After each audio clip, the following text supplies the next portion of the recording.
Hello, hello. Welcome to the Vej Athletics Health Podcast. I'm your host, Coach JG. I'm going to put you guys on some launch today. This could be counted as a performance piece also. Just got home from work, so I'm just going to rant. I got no notes. We're going off the top, freestyle. I still see people walking into the gym. I saw an example of a guy like this a couple days ago. Walking into the gym, this guy was doing squats, throws a plate on the bar, and just starts going. And as you would imagine, the squats, it did not look good. The squat did not look good. Half squat, knees forward, all that stuff.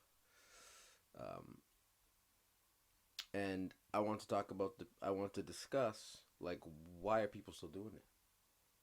Why are people still coming into the gym, not warming up properly? I guess that information, some people might just choose to.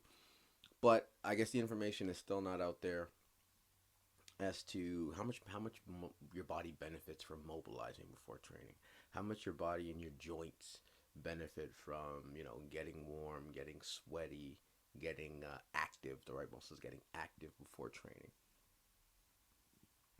So for something like a squat, so when my kids come in, and this is mainly going to Gen Pop people, because when with my athletes, and I think most athletes, if you have a decent training program, you have a strength conditioning coach, you are doing some type of warm up and you are doing some type of mobilization, if not activation and potentiation, like we do at Vej Athletics every session. You're gonna come into the gym, get on a treadmill, get on a bike, get on an elliptical, go for a jog, 5 to 10 minutes. 5 to 10 minutes. So I rotate, and I'll either get on a rower and row 1 or 2 kilometers, or I'll get on an assault bike, and I love the assault bike. I'll do 50 calories on the assault bike, which is about 10 to 15 minutes on the bike. If you're going, I'm going at an easy pace. I'm not going at a hard pace. Or I'll put the treadmill on an incline, and I'll do 10 minutes incline treadmill walking, and that's actually really good to get a nice pump for the calves.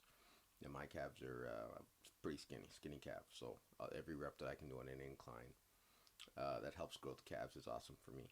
But I'll rotate through those three things to the point where each one where I'm finishing, I'm getting to the point where I'm nice and sweaty. Then you want to go into maybe some walking lunges, maybe some push up to downward dogs if you're doing upper body. Leg swings, groin openers. You can get down the ground, do a goalie stretch, open up your hips for a squat, or world's greatest stretch, where you come down to a low lunge, you reach under the leg, and then you extend. That one you're opening up the hips, and you're opening up the shoulders and the thoracic spine. If you have a stiff spine from sitting at work all day, whatever it is. All these, by the way, guys, do somewhere in the range of 10 to 15 reps. I'm just going off the dome here, so I don't have the notes in front of me. In the range of 10 to 15 reps. I love a goblet squat. If you can grab a kettlebell or a dumbbell, squat down. You can maybe do a few reps and then sit down at the bottom there and just breathe. Chest tall, neutral spine. That really preps you for a squatting pattern. For me, for my powerlifting competition that I have coming up this weekend, I squat really wide when I'm training like a powerlifting style squat. So that's tough on the groin. It's a lot of pull on the groin, and I need that extra warm up. I need my muscles to be warm, and then I get in my same wide stance and I do a goblet squat and I stretch my hips down, getting comfortable in that position. So those are all the mobilizations that you can do. And then when you pick up that bar, even the strongest lifters in the world start with an empty bar. 10 reps of an empty bar squat. Then I go and mobilize. And I do my glute activation. Maybe I do some RPR. I'm doing some of my goblet squat holds. I go back, empty bar again. Usually I'm doing 2 sets with the empty bar when I squat. Same thing when you bench press, same thing when you deadlift. If you're going to the gym and you're even using a machine, or you're using dumbbells, or you're using kettlebells, prep with a lighter version of that implement. My shoulders, I've never had good shoulders. I forget which one. The right rotator cuff. I'm pretty sure it was the right. I tore. Or no, maybe it was the left. Maybe it was the left. But I tore one of my rotator cuffs, and it's I play everything safe with my shoulders. And when I'm in a rush, the other day I was in a rush to doing some dumbbell work, and I jumped in and said, "Oh, I can do 60-pound dumbbells." Picked up some 60-pound dumbbells and started pressing. And by the 6th or 7th set, my shoulders felt jacked because my body is so used to taking time and prepping and being in the right position.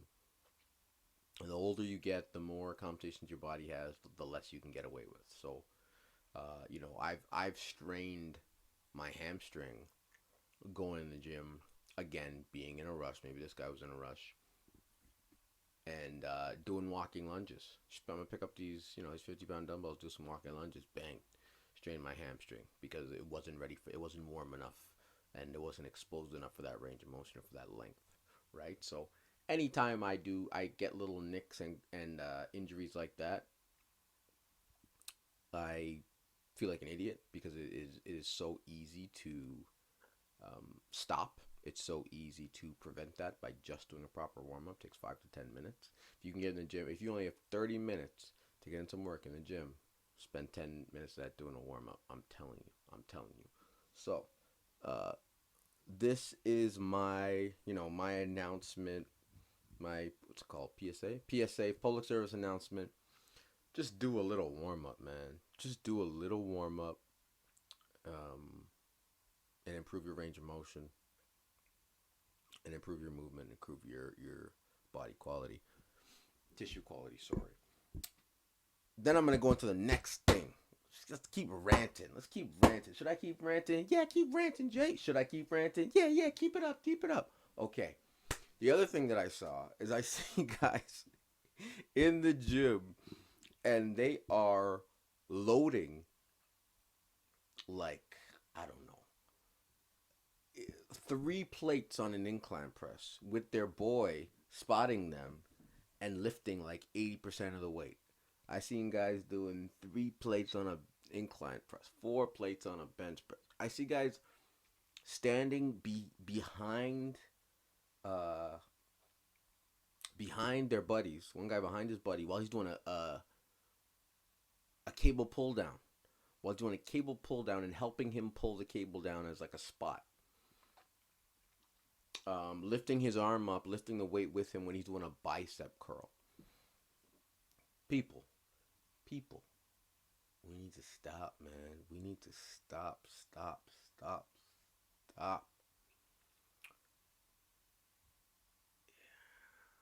Joe DeFranco, who I consider the best trainer, the best strength conditioning coach in the world, and one of his quotes was, I don't know if he was, I forget if he was quoting someone else.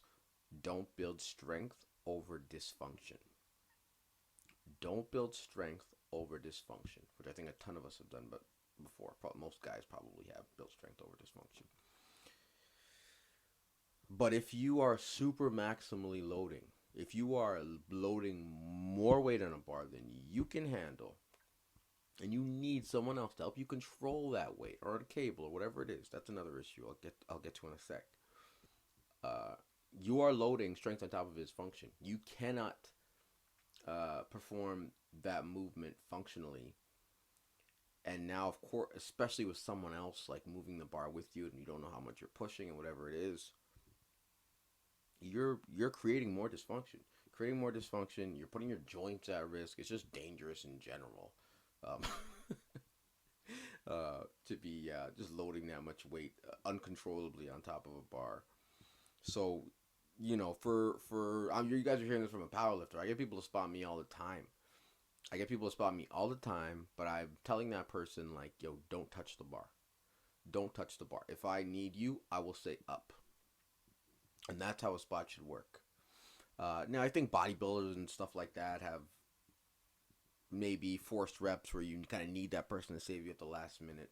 But that's definitely not what most people are doing, and that's a different thing. And there's other ways. You can do drop sets. You can do exhausted reps. There's other ways to exhaust muscle and get the most out of your muscle if you want to completely fatigue them than, getting some other guy to hold the weight for you while you're doing your bench press or whatever it is. Then getting over for accessory work, man, for For curls, I don't think I've ever seen someone spotting a dumbbell curl. I don't think I've ever seen somebody spotting a dumbbell curl. Like, that's crazy to me. Uh, on something like a dumbbell bench press, I know sometimes you might need some, if you're a crazy strong 100 plus dumbbell bench presser, you might need a buddy to help load you up. But even spotting guys at the elbow for their dumbbell press is kind of stupid to me. But for cables, for dumbbells, for kettlebells, for machines, you do not need a spotter. You shouldn't have a spotter. And if you have a spotter, especially if you have somebody pushing and like forcing more reps for you out of a set, you look stupid, man. You look stupid. Like I could literally make an SNL skit about these guys. It's hilarious. So get in your warm ups, and you're gonna move better. Take a little time to warm up. You're gonna move better, and lift the weight yourself, train yourself, have spotters for safety when you need, but make sure that you are not building strength over dysfunction. Make sure you are performing functional movements that you and your body can perform. Vej Athletics.